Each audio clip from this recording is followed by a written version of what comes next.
乡亲啊，继续来到台中的乌日，有一个60外岁乡亲失踪5天，亲戚朋友找伊是找甲心肝火倒，想袂到伊竟然是凋零的徛街附近的水沟底。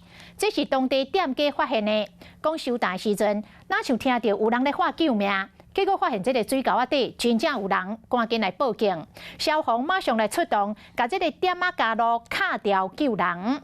讲这位乡亲可能是栽落大排水沟，雨水流去涵坑，怎啊卡掉咧？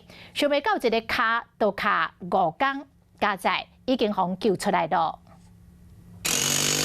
就近搜救人员摕重机具甲点仔加路撞开，下骹是细条水沟化，一个60岁廖先生掉伫内底。用要2点钟，甲涂骹撞一个坑，才甲人救出来。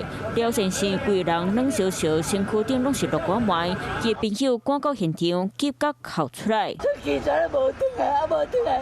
伊朋友讲，今日拜四20号时就找无去，想袂到竟然掉伫咧水沟内底。人四周围的店家嘛讲，这几天拢有听到有人伫咧喊救命声音。救人哦！我说我前2天就有听到，但是我不敢相信那里有人。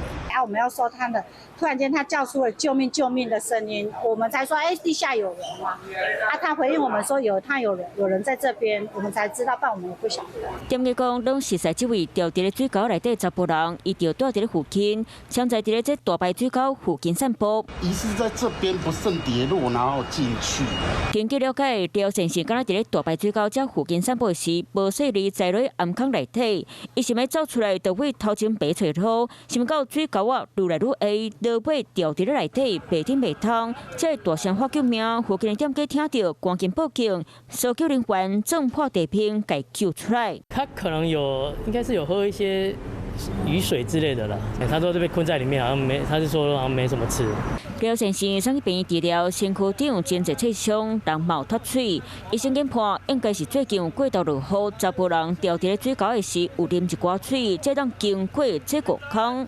Hello， 我是易景，想要抢先掌握最及时的新闻资讯吗？赶快订阅、按赞、开启小铃铛，锁定华视新闻的 YouTube 频道。